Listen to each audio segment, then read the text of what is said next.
દ્વારકાધીશ ખેડૂત મિત્રો, તો આપણે વાત કરવાની છે મગફળીના બિયારણ વિશે. મગફળીમાં આપણે આ ખેતરમાં જોઈએ તો સિંગમાં કઈ બિયારણ વાવેલું છે અને આમાં કઈ દવાનો પટ મારેલો છે, તો તેના વિશે આપણે વાત કરી. સૌ પ્રથમ આપણે સિંગમાં કેવો ઉગાવો છે તે જોઈ લઈએ.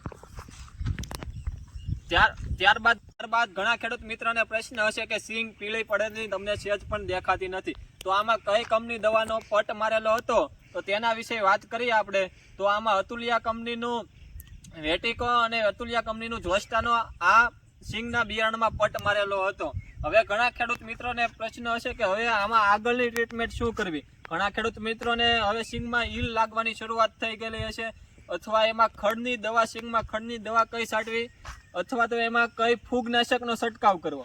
તો આપણે વાત કરીએ કે લિટમસ કંપનીનું એઝોમસ એનો દવાનો છંટકાવ કરીએ તો પણ આમાં હવે ફૂગનાશકનો લીધે ફૂગનો ઉપદ્રવ ઓછો રહે છે. તો હવે સૌપ્રથમ પહેલા વાત કરીએ તો માંડવીમાં અત્યારમાં કાળી ફૂગ લાગવાનો ઘણા ખેડૂત મિત્રોને પ્રશ્ન હશે, તો એમાં લિટમસ કંપનીનું એઝોમસ, અથવા જે કોઈ ભાઈઓને સિંગમાં ઈલનો પ્રશ્ન આવી ગયેલો હોય તો ઈલમાં ઇમામેક્ટિન બેન્ઝોઇટ જે લિટમસ કંપનીનું જે આપણે લીડર નામથી આવે છે.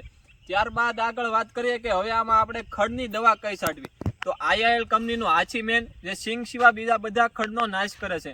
હવે આગળ વાત કરીએ તો કે આ સિંગમાં પીળી પડતી, ઘણા ખેડૂત મિત્રોને પીળી પડતી હોય, તો પીળી પડતી હોય તો એમાં આપણે ફેરસનો ઉપયોગ કરી શકીએ છીએ. ફેરસ કઈ કંપનીનું આપણે તો ફેરસ કોઈ પણ કંપનીનું, સારી કંપનીનું ફેરસ વાપરવાથી સિંગ પીળી પડતી પણ મટી જાય છે. જય દ્વારકાધીશ, જય માતાજી.